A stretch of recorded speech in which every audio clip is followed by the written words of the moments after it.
কান্না করতে করতে বললেন, আব্বাজান আজকে যদি আমার মা, আজকে যদি আমার মা দুনিয়াতে বেঁচে থাকতো তাহলে আমার মাথায় হাতটা দিয়ে বলতো, বেটি ফাতেমা যাও যাও যাও বেটি, তুমি সংসার করতে যাও। জন্য প্রস্তাব দিলাম, আমার নবী নাকুশ করে দিলেন, আমার নবী রাজি হলো না। আলী আমরা দুজনকে ঘুরিয়ে দিল, তুমি যদি বলো তো হয়তো তোমাকে ঘুরাতে পারবে না। আলী বলল, তোমাদের মাথা খারাপ? কেন? তোমরা এত বড় বড় সাহাবী, তোমাদের কাছে টাকা পয়সা ধন দৌলত আছে, তোমরা কে নবী বেটি দিল না? আর আমি আলী গরিব মানুষ, টাকা নাই, বাড়ি নাই, কিছু নাই, আর আমাকে নবী বেটি দেবে? আমি যদি বলতে যাই তো নবী হয়তো ঘুরিয়ে দেবে। কি করবে? কিন্তু আমার নবী গরিব জিনিসকে বেশি পছন্দ করেন। বাবা মনোযোগ দিয়ে জীবনীটা শুনবেন। আব্বা আমার, আলী তুমি বিয়ে করতে রাজি না? আর বিয়ে করতে তো রাজি আছে, বিয়ে দিবে তাইলে তো রাজি হবো। বলে আলী ঠিক আছে চলো, তোমার বিয়ের জন্য নবীকে বলবো, চলো নবীকে বলবা। আলী বলে, আহা আমার দ্বারাই বলা হবে, আমি বলতে পারবো না আমার নবীকে। বলে কেন? বলে আমার নবীকে যদি আমি বলি আর আমার নবী যদি একটু ডেটে দেয় তাহলে কোন মনে পালাবো, রাস্তা খুঁজে পাবো না। তখন আবু বকর সিদ্দিক, উমারে ফারুক দুইজনা ঘাট ধরে বলে, বন্ধু গো, বলে কি হয়েছে বলো? বলে বন্ধু এখন আলীর কাছে একবার বলো, আলী তোমাকে বিয়ের কথা নবীকে যে বলতে হবে না, আমরা তোমার দুইটা বন্ধু আমরা নবীকে যে বলে দেব। এ আলী তোমাকে বিয়ের কথা নবীকে বলতে যেতে হবে না, আমরা দুইটা বন্ধু যাব আর নবী মুস্তাফাকে বিয়ের কথা বলে দিব। জোরে বলুন। চলে গেল বাবা, তিনজন মিলে চলে যায়। বাবা তিনজন চলে যায়, রব্বুল আলামিন হযরতে জিবরিল আমিনের দ্বারাই পাঠিয়ে দিল। জিবরিল কি হয়েছে আল্লাহ? বলে জিবরিল দেখো আলী যাচ্ছে আমার নবীর বেটি ফাতেমাকে বিয়ে করার জন্য, বিয়ের প্রস্তাব দেওয়ার জন্য, তুমি নবী মুস্তাফার কানে কানে বলে দাও, এগো নবী এই বিয়েতে রব্বুল আলামিন খুশি হয়ে গেছে। জোরে বলুন। আমার নবী তো জেনে নিলেন, হযরতে জিবরিল আমিনের দ্বারাই চলে গেলেন। আলী কিসের জন্য এসেছো? বলে ইয়া রাসূলুল্লাহ নবী গো আমি বলতে পারবো না, আমার দুই পাশে দুইজন আছে, এরা বলবে। আলী কিসের জন্য এসেছো? ইয়া রাসূলুল্লাহ আমি বলতে পারবো না, এরা বলবে। তখন হযরতে আলীকে বলে, এই বলো না কিসের জন্য এসেছি। তখন এই আবু বকর বলছে, আমি বলতে পারবো। উমারকে বলছে, উমার তুমি বলো কিসের জন্য এসেছো। উমার বলে, আমিও পারবো না। বুঝতে পারছেন তো? এদিকে আবু বকরও পারবে না, উমারও পারবে না। আবু বকর বলো না গো, ভয় লাগতেছে। বলছেন না চলবে না। কিছু কিছু লোক এরকম আছে না বাবা, যে মার ওকে মার, নেংটি টেংটি সেমটেলিয়া চলে আলো, আর যখন মারামারি লাগলো নেংটি শুনে বাড়ি মারামারি তোরা কর। আর হ্যাঁ কি না, লিয়া গেল একে ফুসলে যে বিহার জন্য রাজি আমরা করাবো, এখন এরা বলে না। আলী বলো না, উমার ফারুক বলো না, বলবো না। আবু বকর বলো, বলবো না। আলী আমি তাদের কথা শুনবো না, তুমি কিসের জন্য এসেছো বলো। হযরত আলী বলে, ইয়া রাসূলুল্লাহ আপনার কাছে এসেছি। বলে এসেছো তো বলো। বলে ইয়া রাসূলুল্লাহ আপনার কাছে এসেছি। বলে এসেছো কিসের জন্য বলো না। আলীর মনটা কলজার ধকবক ধকবক করছে, যে যদি নবী যদি বলে দেন, নবী যদি না খুশ হয়ে যায়, পালাবার রাস্তা নেই। আলী বলো কিসের জন্য এসেছো। ইয়া রাসূলুল্লাহ আপনার কাছে এসেছি। বলে ওগো আলী তোমার মনের কথাটা খুলে বলো। সেই সময় হযরতে আলী বাবা ডান দিকে তাকায়, বাম দিকে তাকায়, বাবা রে তাকাবার পরে একটা কথা বলে, ইয়া রাসূলুল্লাহ না বেঁচে আমি আলী এই জন্য এসেছে, আপনার ছোট্ট কন্যা ফাতেমা, সেই ফাতেমার বিয়ের প্রস্তাব আমি আলী নিজে দিতে এসেছি। আলী যেমনই বলেছে, আলী এই কথা বলেছে, আমার রাসূলুল্লাহ বাবা আসমানের দিকে হাতটা তুলে দিয়ে বলল, আলহামদুলিল্লাহ আলী আমি তোমার এই বিবাহের প্রস্তাব আমি নবী রাজি হয়ে গেলাম। আলী গরিব মানুষ, কিন্তু নবী আমার রাজি হয়ে গেল। কেন? আমার রাসূলুল্লাহকে, আমার হাবিবুল্লাহকে হযরতে জিবরিল আমিন এসে কানে কানে বলে দিয়েছিল, নবী আপনার দোস্ত আল্লাহ, আপনার দোস্ত হ্যাঁ আল্লাহ রাব্বুল আলামিন অর্ডার দিয়েছে এই ফাতেমার বিয়েতে, এই আলীর বিয়েতে আপনি রাজি হয়ে যান। আমার নবী খুশি হয়ে গেল। ওগো আলী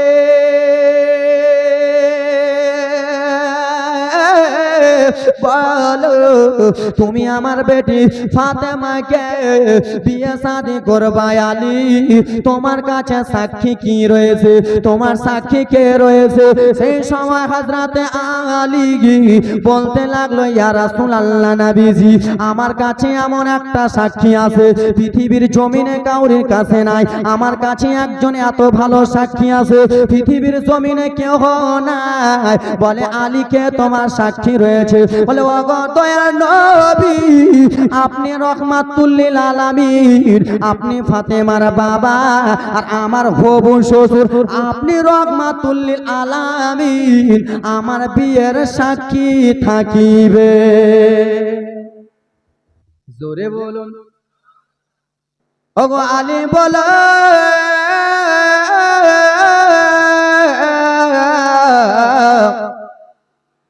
তুমি যে আমার বেটি ফাতেমাকে বিয়ে শাদী করবা, এই বিয়ে শাদী করবা তো বিয়েতে মিঠাই লাগে কি লাগে না? বিয়েতে ভুল করে যদি পান আনতে যদি ভুলে যায় আর সুপারি আনতে যদি বলে এই আয় চলো বিয়ে হবে না, পান আর সুপারি আগে নিয়ে এসে করে না, করে না জি? 10 টাকার পানের জন্য বিয়েটা ঘুরিয়ে দেয় আছে। আলে তুমি যে বিয়ে শাদী করবা তোমার কাছে কি রয়েছে? সেই সময় হযরতে আলী বলল, নবীজি, যেই যুদ্ধের পোশাক, যেই লোহার পোশাক পরে আমি যুদ্ধ করতে যেতাম, সেই যুদ্ধের পোশাকটা আমার কাছে রয়েছে। বলে আলী, এই পোশাকটা তুমি বিক্রি করতে চলে যাও। হযরতে বেলালকে ডাকা হলো, ও বেলাল, ও বেলাল, শুনে নাও, শুনে নাও, তুমি মিঠাই কিছু খরিদ করে আনো, তুমি মিঠাই কিছু কিনে আনো। নবীর সাহাবী হাফসে বেলাল, এত কালো বেলাল, সেই বেলালকে পাঠানো হলো। হযরতে বেলাল দোকানে যে কিছু মিঠাই কিনে নিলেন, মিঠাই কিনে এনে রাসূলুল্লাহর কাছে দিলেন। বাবা গো আমার, বিয়ে শাদী কমপ্লিট হয়ে গেল। বিয়ে যখন হয়ে গেল সেই সময় হযরতে আলী দুই চোখ দিয়ে ঝরঝর করে জল ফেলতেছে। আমার নবী বলে, আলী গো, তুমি কিসের জন্য চোখের পানি ফেলতেছো? সেই সময় হযরতে আলী নিজের বেদনা বলতেছে, ইয়া রাসূলুল্লাহ নবীজি, আপনার ছোট্ট বেটি ফাতেমাকে আমি বিয়ে শাদী করেছি, আমার বাড়ি নাই, আমার ঘর নাই, আমি আপনার বেটি ফাতেমাকে কোথায় যে রাখবো? আপনার বেটি ফাতেমাকে কোথায় আমি আশ্রয় দিব? কেন আমার বাড়ি ঘর নাই নাই নাই। সেই মাহফিল থেকে নবীর একজন সাহাবী তার হয়ে গেলে, ওগো আলী, টেনশন চিন্তা করো না, ইয়া রাসূলুল্লাহ নবীজি টেনশন চিন্তায় পড়তে মানা করেন। আল্লাহ তাআলা আমাকে টাকা পয়সা ধন দৌলত দিয়ে গেছে, আমাকে বাড়ি দিয়েছে, আপনার জামাই আলীর জন্য আমি একটা ঘর দিয়ে দিলাম। জোরে বলুন বাবা গো আমার। হযরতে আলীকে ঘর দেওয়া হলো। হযরতে আলী যখন চলে যায়, বাবা ও আমার আব্বার আরে, ও আমার মা বোনের আরে, একটু মনোযোগ দিয়ে শোনো রে বাবা। আজকাল আমরা বিয়ে শাদী যখন করি বহুটাকে নিয়ে আসি না রেখা আসি? মায়ারা রেখা আসে নাকি রে? কিছু কয় না, নিয়ে আসতেন তো খালি 2-3টা বিয়ে শাদী হয়েছে আর হয় না? বলেন ভালো লাগবে। বউটাকে নিয়ে আসি নাকি? বউটাকে নিয়ে আসি বিয়ে করে, কিসের জন্য? সংসার করবে, কাজ করবো, বাবা মাকে দেখবে। হে আমার বাবা সোনা মানিকের আরে, আমার আব্বা জানের আরে, হযরতে আলী যখন বউটা নিয়ে যাবে, ফাতেমাকে নিয়ে যাবে, ফাতেমার চোখ দিয়া বাবা যেন জল ঝরঝর করে পড়তেছে। আজকালকার আমার মা বোনেরা যখন ভাইয়ের বাড়ি ছেড়ে যায়, বাবার বাড়ি ছেড়ে যায়, মায়ের বাড়ি ছেড়ে যায়, দাদা দাদির বাড়ি যখন ছেড়ে যায়, মায়েরা কান্না করে কি করে না? করে না? হাই রে কান্না, এমন কান্না করবে লাটা লটি লোটা লটি লেগে যায়, ঠিক কিনা? এ আমার বাবা আমার সোনা মানিকেরা রে, মা ফাতেমার সঙ্গে বিয়ে শাদী ঘর পরে হযরতে আলী যখন চলে যাবে বাবা, মা ফাতেমার চোখ দিয়ে যেন অশ্রু পড়তেছে, জল পড়তেছে। মা ফাতেমার চোখের পানি দেখে এমন কোনো আব্বা নাই নিজের বেটির চোখের পানি দেখে সহ্য করতে পারে রে, এমন কোনো বাবা নাই নিজের মেয়ে কাঁদবে বাবা সহ্য করে নেবে। আব্বা আমার সোনা মানিকেরা রে, মা ফাতেমার কাছে আমার রাসূলুল্লাহ গেলেন, বিটি ফাতেমা তুমি কিসের জন্য কাঁদো লাল, তোমার চোখে কিসের জন্য ফাতেমা পানি পানি পানি? মা ফাতেমা বলে আব্বা সাগার, আব্বা স্যার আমি এই জন্য কান্না করি, আজকাল আমার বোনেরা যখন শ্বশুর বাড়ি যায় ফ্রিজ নেওয়ার জন্য কান্দে, খাট নেওয়ার জন্য কাঁদে, শোকেস নেওয়ার জন্য কাঁদে, কিন্তু মা ফাতেমা ওই জন্য কাঁদে না রে। মা ফাতেমাকে বলা হলো বেটে তোমার চোখে কিসের জন্য পানি? ফাতেমা কান্না করতে করতে বললেন আব্বা জান আজকে যদি আমার মা, আজকে যদি আমার মা দুনিয়াতে বেঁচে থাকতো তাহলে আমার মাথায় হাতটা দিয়ে বলতো বেটি ফাতেমা যাও যাও যাও বেটি তুমি সংসার করতে যাও, বেটি তোমাকে কালকে আনতে যাব। কিন্তু ইয়া রাসূলুল্লাহ আব্বা স্যার আমার মা নাই, তাই জন্য মায়ের কথা মনে পড়ে গেল, মা যদি থাকতো আমি যদি কান্না করতাম আমার চোখের পানি আমার আম্মা জান ভালো করে মুছিয়ে দিতেন, আমার মাথায় হাতটা বুলিয়ে দিতেন, আমাকে আমার মা ব্যাগটা এনে দিতেন, আমার মা আমাকে জড়িয়ে ধরে ধরে কান্না করতে আব্বা, কিন্তু আজকে মা নাই, তাই জন্য মায়ের কথা মনে পড়ে গেছে। কোনো বেটির চোখের পানি দেখে সহ্য করতে পারবে না।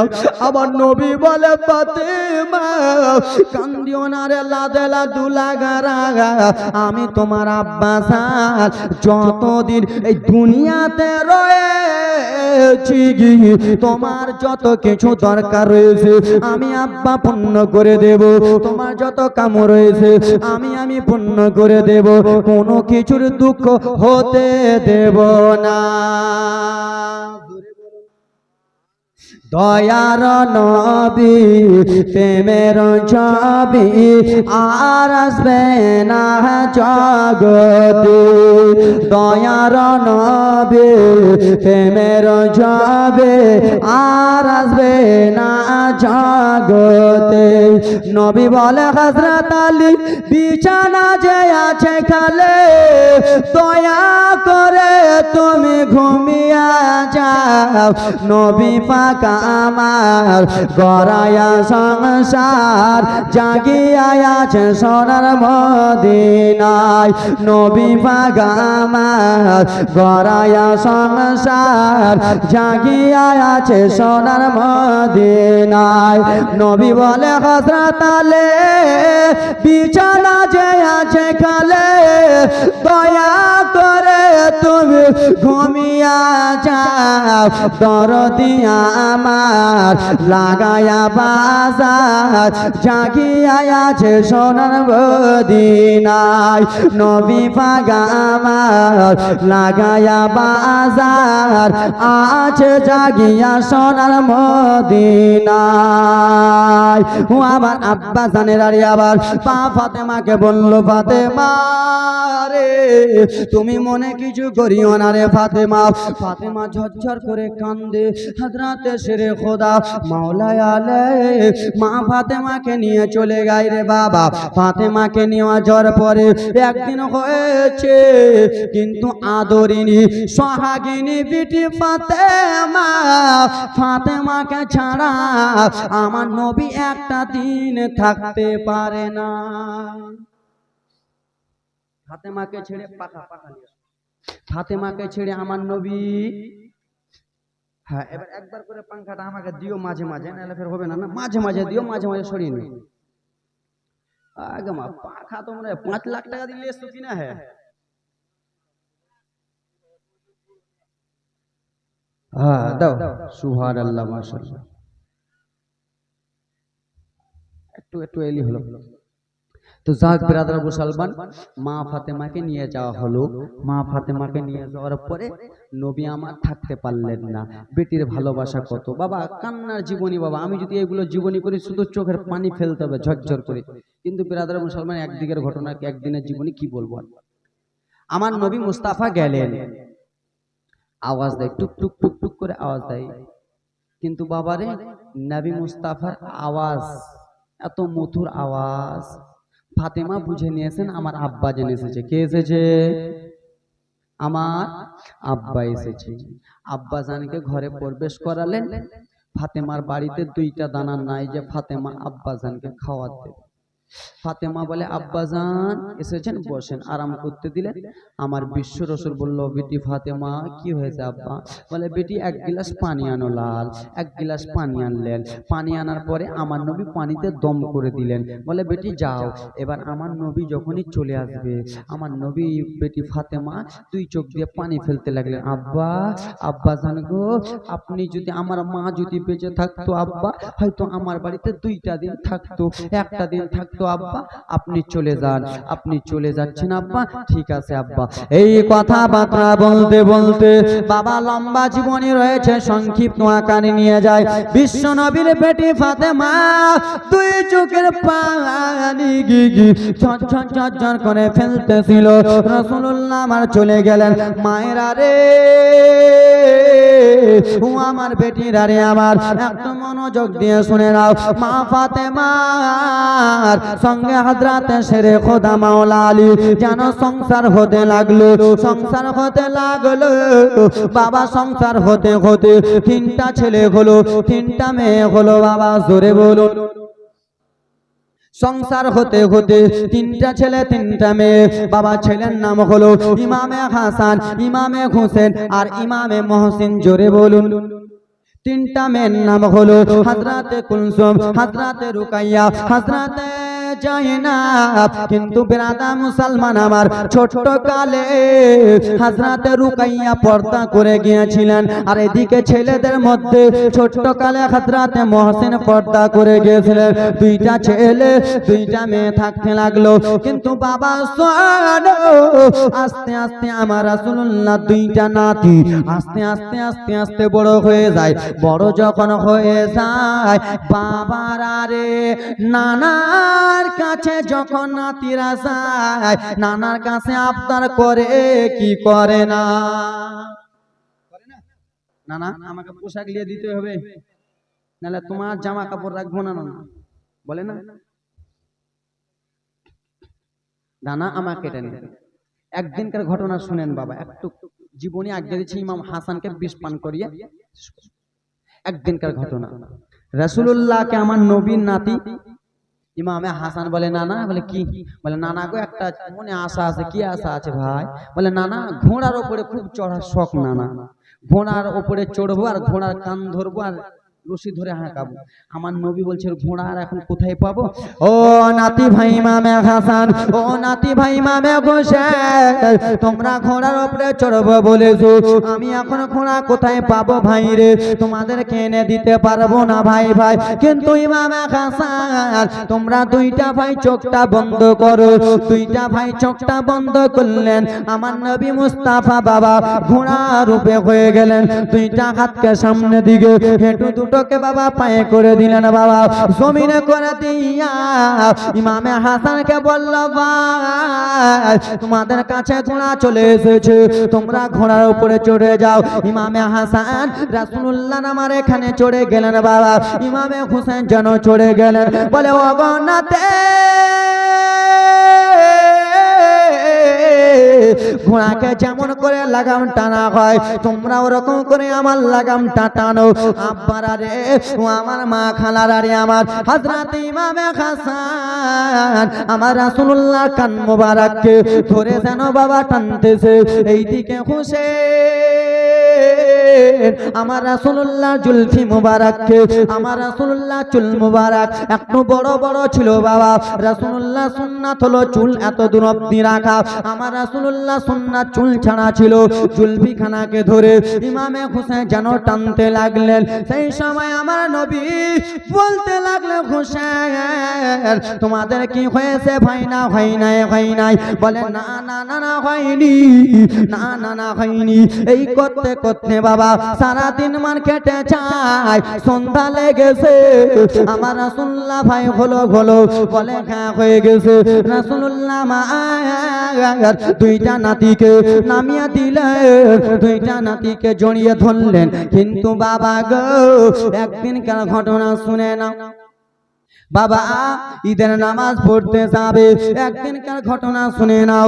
ঈদের নামাজ আমার নবী পড়তে যাবে, কিন্তু বাবা রে কালকে সকালে ঈদ রয়েছে। আজকে ইমামে হাসান হোসেন দুইটা ছেলে আম্মা জান ফাতেমার কাছে। বাবা টাইম বেশি নাই, তাই জন্য জীবনী তাড়াতাড়ি মারতেছে। তাড়াতাড়ি করে বলছি, বুঝতে পারছেন? রকেদের মতো শোনাতে তো হবে। এ আব্বা জান আমার সোনা বাড়িকেরা রে, ও আমার কলিজার টুকরা মা বোনেরা রে, পর্দার আড়ালের আব্বা জান আমার একটু মনোযোগ দিয়ে শুনে নাও। কালকে সকালে ঈদের নামাজ হবে। আজকে ইমামে হাসান দৌড়াতে দৌড়াতে খাতুনে জান্নাতের কাছে গেলেন, আম্মা জানের কাছে গেলেন। যাওয়ার পরে মা ফাতেমাকে বলতে লাগলেন, আম্মা জান,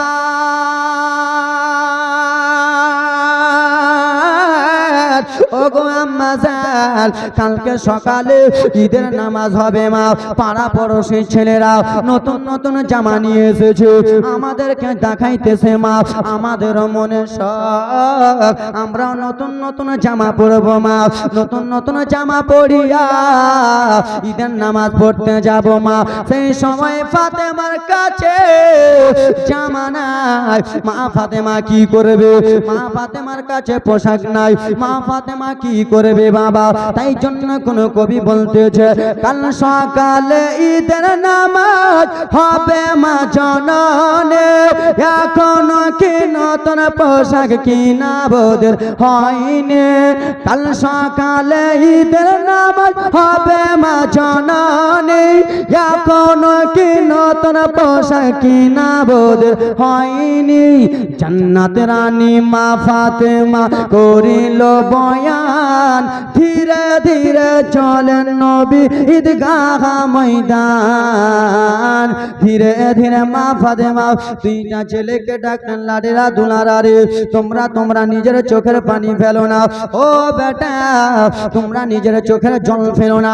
ঈদের নামাজ পড়তে যাওয়ার আগে আগে বেটা তোমাদেরকে আমি নতুন পোশাক দিয়ে দেব। নতুন পোশাক দিয়ে দেব বাবা। লম্বা জীবনের সংক্ষিপ্ত টানতেছে। রাত কেটে যায়। কি কেটে যায়? আরে হ্যাঁ হো কিছু কहो না জি, এই তো বুঝো না নাকি? রাত বুঝছেন? এটা রাত না দিন? রাত। রাত রাত কেটে যাচ্ছেন বাবা। মা ফাতেমা আল্লাহর কাছে জায়নামাজে বেনাদার মুসলমান জায়নামাজে মা ফাতেমা বসলেন। বসে বাবা 2 রাকাত নামাজ আদায় করলেন। নামাজ আদায় করার পরে ফাতেমা আল্লাহর কাছে 2টা হাত তুলে দোয়া করে বলে, অতুই জুমান্তাসা অত জিল্লু মান্তাসা রব্বুল আলামিন, ইজ্জতের মালিক তুমি আল্লাহ, জিল্লতের মালিক তুমি আল্লাহ। ও আল্লাহ, আমার 2টা ছেলে ইমাম হাসান হোসেনকে বলেছি, লাডেলা দুলারা ঈদের নামাজ পড়তে যাওয়ার আগে আগে তোমাদের নতুন পোশাক আসবে। ওগো রব্বুল আলামিন, আমি যদি আমার 2টা ছেলেকে পোশাক যদি না দিতে পারি, তাহলে আমি 2টা ছেলের কাছে খারাপ হয়ে যাব। 2টা ছেলে আমাকে বলবে, কেমন তুমি মা, মিথ্যা কথা বলেছো। আল্লাহ, আপনি একটু কিছুরই ব্যবস্থা করেন না কেন? বাবা গো, কেউ যদি পেরেশানে থাকো, কেউ যদি দুঃখই থাকো, কেউ যদি মুসিবতে থাকো, কেউ যদি কষ্টই থাকো, চলে যাও আল্লাহর ঘর মসজিদে। মসজিদে যে নামাজটা আদায় করো, মসজিদে যে নামাজটা পড়ো, আর আল্লাহর কাছে কেঁদে কেঁদে দোয়া করো। আল্লাহ রাব্বুল আলামিন সেই দোয়া কারেন্টের মতো কবুল করে নেবে। লাইটটা কি পাগলা হয়ে গেছে নাকি? একবার এদিকে আর ওদিকে। এই মাইক লাইটটা ঠিক করো না। আমার দাদু আরামে শুনছে হিরান দিয়া। হে আমার মা বোনেরা, আব্বা জানেরা রে, কলিজার টুকরা মা বোনেরা রে আমার, সকাল হয়ে গেল। জান্নাত থেকে বাবা আল্লাহ রাব্বুল আলামিন হযরত জিবরিল আমিনকে বলল, ও জিবরিল, মা ফাতেমা দোয়া করেছে তুমি জান্নাতে চলে যাও। আল্লাহ গো, জান্নাতে যে কি করব? ও জিবরিল, জান্নাতে যে তুমি দুইটা পোশাক নিয়ে চলে যাও। জিবরিল আমিন জান্নাতে গেলেন, দুইটা পোশাক নিয়ে এলেন বাবা। দুইটা পোশাক নিয়ে এসে মা ফাতেমা নামাজের পাটি থেকে উঠতে না উঠতে পোশাক দুটো যেন চলে গেলেন বাবা। দেখে মা ফাতেমা সাদা সাদা দুইটা পোশাক রয়েছে, সাদা সাদা দুইটা পাঞ্জাবি রয়েছে। সেই সময় আমার রাসূলুল্লাহ এলেন, আসার পরে বলতে লাগলেন, নাতি ভাই, ও ইমামে হোসেন, ও ইমামে হোসেন, বলে দাও বলে দাও, তোমরা যে ঈদের নামাজ পড়তে যাবা, কিন্তু যাবা তো যাবা, তোমার আম্মার কাছে নতুন পোশাক চেয়েছিলাম, তোমাদের নতুন পোশাক চলে এসেছে হাসান রে। কিন্তু ভাই একবার বলো, ও হাসান, তোমার কোনটা রং চয়েস, বলো বলো বলো, তোমার কোনটা রং পছন্দ, বলো বলো। মা গো, কলিজাটা ফেটে যাবে। সেই সময় নবীর বড় নাতি ইমামে হাসান বলতে লাগলেন, না না, ও গো দয়ান নবী মুস্তাফা, না না, আমার যেন সবুজ রংটা পছন্দ হয়েছে। আমার নবী একটা পানি ছিটা মারলেন, সাদা পোশাক সবুজ হয়ে গেলেন। বলল, ইমামে হোসেন, ও আমার ছোট্ট নাতি হোসেন, বলো বলো গো, তোমার কোনটা রং চয়েস রয়েছে? সেই সময় হযরতে হোসেন বলতে লাগলো, না না জান, আমার যেন লাল রং পছন্দ রয়েছে। আমার নবী পানি ছিটা মারলেন, রং যেন পাঞ্জাবি লাল হয়ে গেল। সেই সময় আমার নবীর দুই চোখ দিয়ে ঝরঝর ঝরঝর করে জল পড়তেছে। আমার নবী ঝরঝর ঝরঝর করে চোখের পানি ফেলতেছে। ইমামে হাসান বলতে লাগলেন, না না জাগাগার, আমি সবুজ রংটা চয়েস করেছি, আপনার চোখে কিসের জন্য জল? না না, আমি আপনার ছোট্ট নাতি ইমামে হোসেন লাল রংটা চয়েস করেছি, আপনার চোখে কিসের জন্য পানি? সেই সময় মা ফাতেমা বলল, আব্বা কিসের জন্য চোখের পানি? বলে, ও গো বিটি ফাতেমা, ইমাম হাসান যেই রংটা চয়েস করেছে, এই রঙের কথা যদি আমি বলতে যাই, তুমি চোখের পানি সহ্য করতে পারবে না। বলে, কেন কেন আব্বা জান? বলে, আমার নাতি, বড় নাতি ইমামে হাসান সবুজ রংটা এই জন্য পছন্দ করেছে, আমার বড় নাতিকে বিষ পান করিয়ে মেরে ফেলা হবে, আমার নাতিকে বিষ পান করে মেরে ফেলে দেবে, মেরে ফেলে দেবে, এজিদের লোকেরা মারবে। আর আমার ছোট্ট নাতি ইমামে হোসেন যে লাল রংটা চয়েস করেছে, আমার নাতি কারবালার ময়দানে শহীদ হয়ে যাবে, তার কারবালার ময়দানে গলা কাটানো হবে, তাই জন্য ইমামে হোসেন সবুজ লাল রং পছন্দ করেছে। মা ফাতেমা রাদিয়াল্লাহু তাআলা আনহা বলতে লাগলেন, আব্বা জান, ইয়ার থেকে খুশির সংবাদ আর কি হতে পারে? আজকে আমার আব্বা জান দুনিয়াতে থাকা অবস্থায় আমার দুইটা ছেলে কি হয়ে মারা যাবে, আমার দুইটা ছেলে কেমন হয়ে শহীদ হবে, আমার আব্বা জান জান্নাতের মালিক সব কিছু বলে দিয়ে দিল। আব্বা জানেরা রে, ও আমার মা বোনেরা রে, ও আমার পর্দা নেশি মা বোন আমার, ভালো লাগছে? টেনে জীবনী বলছি বাবা, একবার টানছি, এই জন্য এত টানতেছি, রকেটের মতো টানতেছি। আস্তে আস্তে আস্তে আস্তে আস্তে আমার নবী মুস্তাফার দুইটা নাতি বড় হয়ে গেল। কি হয়? হ্যাঁ গায়ের খতিব সাহেব নারে তাকবীর নারে রিসালাত গায়ের খতিব সাহেব দিয়েছেন 100 টাকা দান সুবহানাল্লাহ দেবে দেবে এখানে দান আপনার ছেলে আর দোয়া করে দেবো আব্বা একটু নাম্বার টাইম দেন বাবা সোনা মানিকেরা শুনে যাও রাত্রিবেলা বাবা আস্তে আস্তে আস্তে আস্তে নবীর দুইটা নাতি বড় যেন হয়ে যায় বড় যেন হয়ে যায় কিন্তু বাবারে আমার একটা কথা আপনাদের সামনে বলতে গেলাম কিন্তু বলতে চাচ্ছি না বাবা ওরে আমার সোনা মানিকেরা রে ইমাম হাসান হোসেন যা সিলেটে লিখেছিল কাল লেখা ভালো বলেছিল বাবা কাল লেখা খারাপ রয়েছিল এই ঘটনাটা তাহলে বলে দি বাবা আমার আব্বা সানেরা ও আমার মা বোনেরা রে ইমাম হাসান হোসেন দুইটা ভাই বাবা দুইটা সিলেটে লিখেছে ইমামে হাসান বলতে লাগলো ইমামে হোসেন গো আমি তোমার বড় ভাই আমার লেখা ভালো বলে না না আমার লেখা ভালো ও বলে আমার লেখা ভালো ও বলে আমার লেখা ভালো বলে না না শোনা যাবে না দুইটা ভাই দুইটা সিলেট নিয়ে দৌড়াতে দৌড়াতে মা ফাতেমার কাছে গেল ও গো আম্মা জান ফাতেমা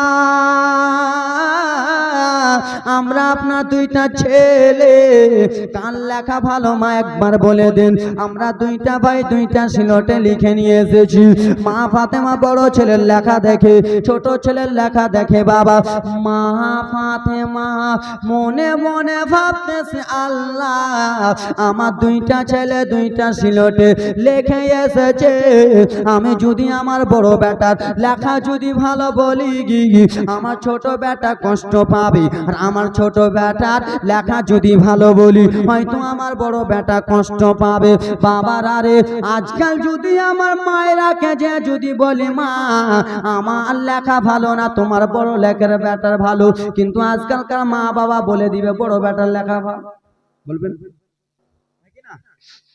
বলে দিবে ছোট লেখার ভালো ছোট ছেলের লেখা ভালো কিন্তু মা ফাতেমা বলেন না আমি যদি বলে দিই বড় ছেলের লেখা ভালো তো ছোট বেটা দুঃখ পাবে ছোট লেখা ভালো বললে বড় বেটা দুঃখ হবে আমি বলবো না ও গো আম্মা জান ফয়সালাটা করে দেন মা ফাতেমা বলল লাডেরা এই ফয়সালা আমি করতে পারবো না তোমার কাল লেখা ভালো আমি বলতে পারবো না যাও যাও যাও যাও তোমরা চলে যাও তেরে খোদা মৌলা আলীর কাছে তোমার আব্বা জানের কাছে চলে যাও তোমার আব্বা জান তোমাদেরকে বলে দেবে দৌড়াতে দৌড়াতে দুইটা বাবা কারবালা ঘটনা নিয়ে আসতেছি দুইটা ছেলে দৌড়াতে দৌড়াতে আব্বা জান ছেড়ে খোদার কাছে গেলেন আব্বা গো আমরা আপনার দুইটা ছেলে কাল লেখা ভালো আব্বা একবার একটু বলে দেন সেই সময় হযরতে আলী বলল গো বেটারা তোমার আম্মা জানের কাছে কি যাও নাই বলে আব্বা জান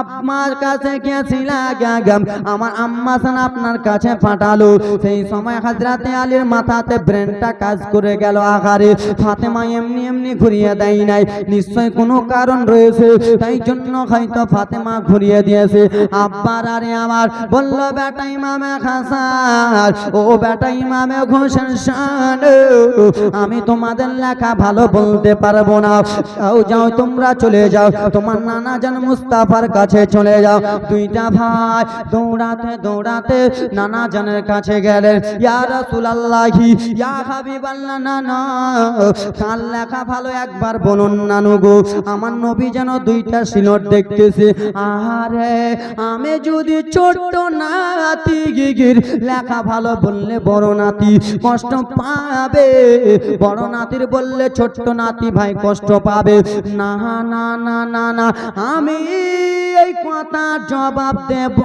না এই প্রশ্নের আমি উত্তর দেব না এই প্রশ্নের উত্তর তোমাদেরকে আল্লাহ রাব্বুল আলামিন দেবে বাবা গো ও দুইটা নাতি গিগি শুনে নাও দাতি আমার কাছে দুইটা আমার কাছে তিনটা আপেল রয়েছে এই তিনটা আপেল আমি আসমানের দিকে কেন খারাপ রয়েছে আব্বার আরে দেখো কত সুন্দর সুন্দর করে চলতেছে, কম্পিটিশন লেখালেখি চলতেছে বাবা। ও বলে আমার লেখা ভালো, ই বলে আমার লেখা ভালো। আমার নবী বলে নাতি ভাইয়েরা, 3টা আপেল আসমানে ছুড়ে দেব, 2টা আপেল যার দিকে পড়বে তার লেখা ভালো। কম্পিটিশন চলছে দেখো, হাতের লেখা লেখি, কার লেখা ভালো না না বলো তো যে দেখি। জোরে বলুন, ছন্দে ছন্দে জীবনী মিলাচ্ছি। কম্পিটিশন চলছে দেখো, হাতের লেখা লেখি, কার লেখা ভালো না না বলো তো যে দেখি। নানা জান আপনি বলে দেন, বলে দেন কার লেখা ভালো না না। আমার আপেল ছুঁড়ানো হলো, ব্রাদার মুসলমান আমার 3টা আপেল ছুঁড়লো। একটা আপেল ইমাম হাসানের সিলটে, একটা আপেল ইমাম হুসেনের সিলটে। 2টা আপেল 2টা সিলটে পড়ে গেছে। আর একটা আপেল যেন বাবা ঘোরা ঘুরি করতেছে, ঘোরা ঘুরি যেন করে। ইমামে হাসান বলে আপেল রে আয় আয় আমার সিলটে পড়ে যা, আমি যেন লেখা ভালো হবে, আমার লেখা ভালো হয়ে যাবে। ইমামে হোসেন বলে আপেল ও সেব আমার সিলটে পড়ে যা, আমার লেখা ভালো হয়ে যাবে। আমার রব্বুল আলামিন বলল ও সেব আপেল শুনে নাও, আমি তোমাকে অর্ডার দিলাম, তুমি আসমানে থাকা অবস্থায় তুমি যেন 2 খণ্ড হয়ে যাও। বাবা গো 2 খণ্ড হয়ে গেল, আর আমার রব্বুল আলামিনের হুকুম হইয়া 2টা দিকে 2 খণ্ড হয়ে পড়ে গেল। জোরে বলুন আল্লাহুম্মা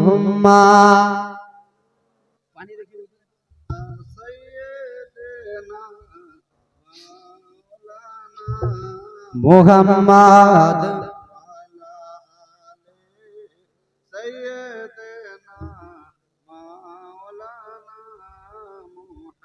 ওয়ালা আলে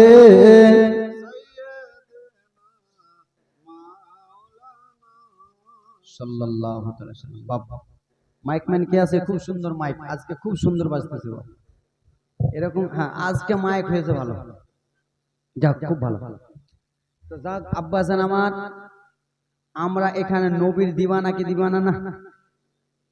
আরে হ্যাঁ হুজুরে বলুন না, নবীর দিওয়ানা যদি বলতে হয় তো হ্যাঁ আমি নবীর দিওয়ানা, এরকম হাত তুলতে। ও কেমন ভোটের সময় কেমন করতেছেন? ভোটের সময় হ্যাঁ অমুক জিন্না, হাতের শার্টটা যদি ছিঁড়ে যায়, ছিঁড়ে যায়।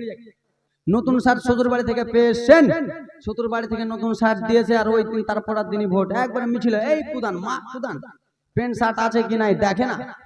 আর নবী মুস্তাফার জন্য হাত উঠাতে বললে হাত থাকবে না, নিচে উঠবে না, উপরে নিচে নেমে যাবে। আমরা নবীর দিওয়ানা কিনা? কে কে নবীর দিওয়ানা আছে একবার হাতটা তুলো। নারে তাকবীর। এটি খালি আর নাই, আরেকবার হাত নারে তাকবীর। আর তোমাদের হাতে কি ফোড়া টোড়া বগল হয়েছে নাকি? হাত তুলতে শরম লাগছে? একজন ভাই 200 টাকা দিয়েছে। আরেকবার হাতটা তোলা। নবী মদিনাতুল মুনাওয়ারা সবুজ গম্বুজ থেকে আমার নবী দেখতেছে। নারে তাকবীর। এই ফোড়া হয়ে গেছে, ফোড়া। হাত তুলো, নবীকে দেখো। নারে তাকবীর, নারে সালাত, জলসা কমিটি, নারে তাকবীর। এই গ্রামবাসী, লালগঞ্জের লোকেরা সবাই নবীর দিওয়ানা কিনা? দেখতে চাই কেমন নবীর দিওয়ানা। আপনাদের গ্রাম নিয়ে একটা গজল বলতেছি। সারে জমিনে এই লালগঞ্জে নবীর আশিক দেখো না, সারে জমিনে লালগঞ্জে নবী জলসা দেখো না। কেন বসে আছে, বসে আছে জলসা, বসে আছে জীবনে সবাই নবীর দিওয়ানা। সর জমিন লালগঞ্জ নবীর আশিক দেখো না, সর জমিন কাঠি হাল্লা ভাত নবীর আশিক দেখো না। বসে আছে জলসা দাঁড়িয়ে আছে জীবনী তো সবাই নবীর দিবানা সেরে জমিন লালগঞ্জ নবী আশিক দেখো না জোরে বলুন নারে তাকবীর নারে সালাত আবু বকর বাপ জান 500 টাকা দিয়ে এই গ্রামের আব্বা মা বোনেরা তারা এটাই বলিছে সবাই এটাই কহিছে এই গ্রামের আলেম ওলামা হাজী সাহেব সবাই এটাই কহিছে সবাই এটাই বলিছে এই গ্রামের লোকগুলো এই গ্রামের হাজি গাজী নামাজি আলেম ওলামা মাস্টার ডক্টর ইঞ্জিনিয়ার তোমরা কি বলতেছো বলবো প্রত্যেক সিজন করব মিলাদ প্রত্যেক বছর করব জালসা প্রত্যেক বছর করব জীবনী ছেড়ে আমরা দেব না সেরে জমিন লালগঞ্জ নবী আশিক দেখো না